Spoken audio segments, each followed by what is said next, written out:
Hello, this is Chef John from foodwishes.com with Nashville hot chicken. That's right, when I first heard about this stuff, I thought it was some kind of internet hoax. I was supposed to believe that they take crispy southern fried chicken, and then before serving it, they drench it with cayenne-infused lard? I mean, that sounds totally made up, and possibly illegal. Well, as it turns out, it's not made up, and completely legal, and one of the most amazing fried chicken dishes you will ever taste. So I am very excited to show you my version, and that's going to begin with what's basically a marinade. So we're going to go ahead and add some buttermilk to a mixing bowl. And by the way, for the record, in the original recipe, this is just regular whole milk. But I do prefer the buttermilk. And then as you may have noticed from the intro picture, this is always served with pickles, which of course come in a brine, and I'm going to add some of that brine right into this mixture, followed by a very generous amount of hot sauce. And that one people like to use on wings is very popular for this, but I don't like that brand. Shh, don't tell them, they might be a sponsor. So I'm going to toss in a less popular, but what I think is a more delicious Louisiana hot sauce. And then last but not least, we will crack in one large egg. And then we'll take a whisk and mix that thoroughly. And as soon as all that's been completely combined, our marinade is done and ready for our chicken, which as you can see here has been cut into the traditional 8 pieces. Of course, we have your 2 legs, your 2 thighs, a couple breasts, and a pair of wings. And I know I've showed you guys how to cut up a chicken before, so I'll try to remember to add a link to the blog post. But anyway, we're going to need one cut up chicken, which ideally you've tossed with some salt the night before and left it in the fridge. But I'm going to be honest, I didn't do that, since this was kind of a last-minute decision to film. And as you'll see, this is still going to work out beautifully. But if you can plan it out, seasoning the night before is better.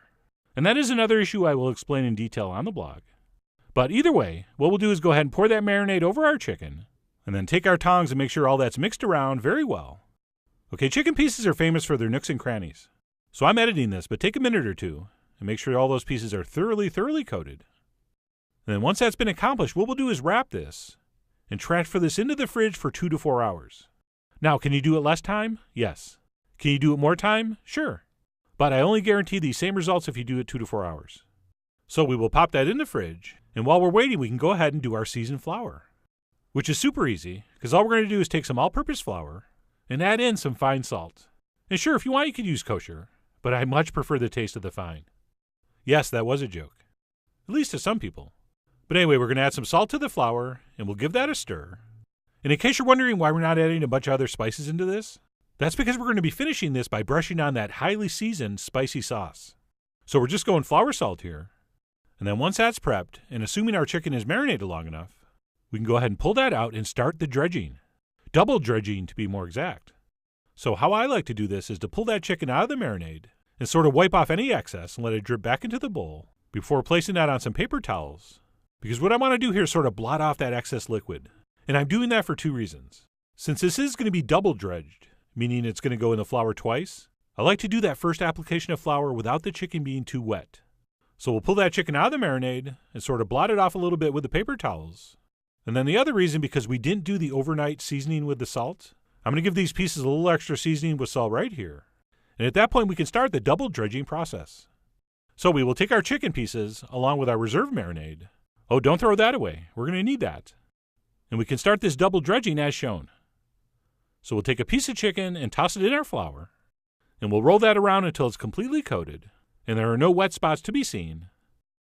And we'll go ahead and shake off the excess, and pop that right back into our marinade. And we'll kind of toss that around until it's coated, and then let most of the excess drip off, before returning it back to the flour for the second dredging. And once that's been thoroughly and thoughtfully coated a second time, we will transfer that to a rack, and that's it. Okay, so to summarize, first we make it wet, then we make it dry, then we make it wet, then we make it dry. And that really is the key to Nashville hot chicken perfection. And speaking of keys, we want to make sure we're using the old wet hand, dry hand method. Okay, you see how I'm using my left hand just for the flour, and my right hand just for the milk mixture? That is definitely the recommended technique. Otherwise, it's just super messy to work with. I mean, as it is, it's already super messy. But we don't want to make that worse by having our fingers all gunked up. So using that old wet hand, dry hand, we'll continue on until all our chicken has been double dredged. And then what we're going to do next, which is a very underrated step, is we're just going to let this sit out on the countertop for 15 minutes to sort of dry out a little bit. All right, that's going to give this time for that coating to kind of set up. And I really think you do get better results. And it really does help if you use a rack like I'm using here, so we get some air circulation underneath. But if you don't have a rack for whatever reason, you could just crinkle up some foil. That works too. And then what we want to do during that 15 minutes is go ahead and make our sauce. So into this pan, I'm going to toss some butter and some lard. I don't believe I've ever said that before. And then to that, we're going to add a little touch of cayenne. Actually, we're going to add a whole spoon. You know what? Make it 2 spoons. And by the way, if you think that's an insane amount of cayenne, the actual original recipe is about 3 or 4 times that much. So I'm going to do this only with 2 tablespoons of cayenne. And then we'll also do a little bit of garlic powder, as well as some sweet paprika. And speaking of sweet, we want to do a little bit of brown sugar and a touch of salt, as well as some freshly ground black pepper. And once we have all that together, what we'll do is place this over medium-high heat. And all we need to do is cook this for a couple minutes stirring until those fats melt and everything gets heated through. And sure, this might look a little scary, but don't be afraid. The food gods hate a coward. So have faith. And if everything goes according to plan, it should look something like this. And once that's set, we'll turn off the heat and just keep that on the back of the stove warm until we need it. And assuming that our chicken is now sat out for 15 minutes, we can go ahead and start frying. And today we're going to be doing that in a cast iron skillet, which we'll fill about 1/3 of the way up with vegetable oil and heat to 350. And once our oils reach temperature, we will carefully place in our chicken, skin side down, at least for the breast and thighs. Legs and wings don't matter. And of course, once we add that in, the temperature of the oil is going to drop. But then it's going to come back up. And what we're going to try to do is maintain a temperature of 325, which could mean you're just going to stay on medium-high heat, but maybe not. So that's going to be you cooking, adjusting that temperature, tweaking it a little bit up, a little bit down. And as far as the cooking time goes here, it's going to be about 8 to 10 minutes per side. But I guarantee nothing, and you really should check with a thermometer, and go to at least 160 internal temp. And if you want, feel free to turn this just once, but that's not how I do it. What I like to do is let the first side go for about 6 or 7 minutes. Then I will go ahead and turn those over. And I'll give that second side about 6 or 7 minutes. And then I'll turn it back over for another minute or 2. And then if it needs more time, I might even turn it again. And what I think happens with these additional turns is because some of that coating is above the surface, it cools down a little. When we turn that back over, we get kind of a twice fried effect, which is going to result in an unbelievably crispy, crunchy chicken. So that's how I do it, and I have great results with that. And if you're afraid it's going to absorb more oil that way, don't be. It really doesn't. And even so, did I mention we're going to brush this with lard? So I'm not sure that's really going to be a problem. And of course, if you fried chicken before, you know all the pieces aren't going to finish the same time. So I pulled my wings out first because they finish first. And then I continued on until everything was cooked perfectly. And again, to be safe, you'll want to check with a thermometer. We're shooting for at least an internal temp of 160. So once we've determined our chicken is cooked long enough, we will remove that to a rack to drain.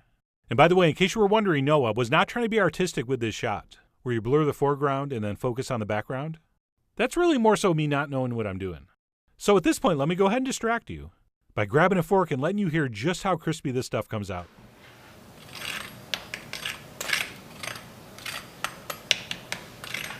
But as good as that sounds, it tastes even better. So let's go ahead and plate up. And there's really only one acceptable way to do this, and that's on top of sliced white bread, okay? The cheaper, the better. Okay, we want something that contains no fiber and even less nutrients.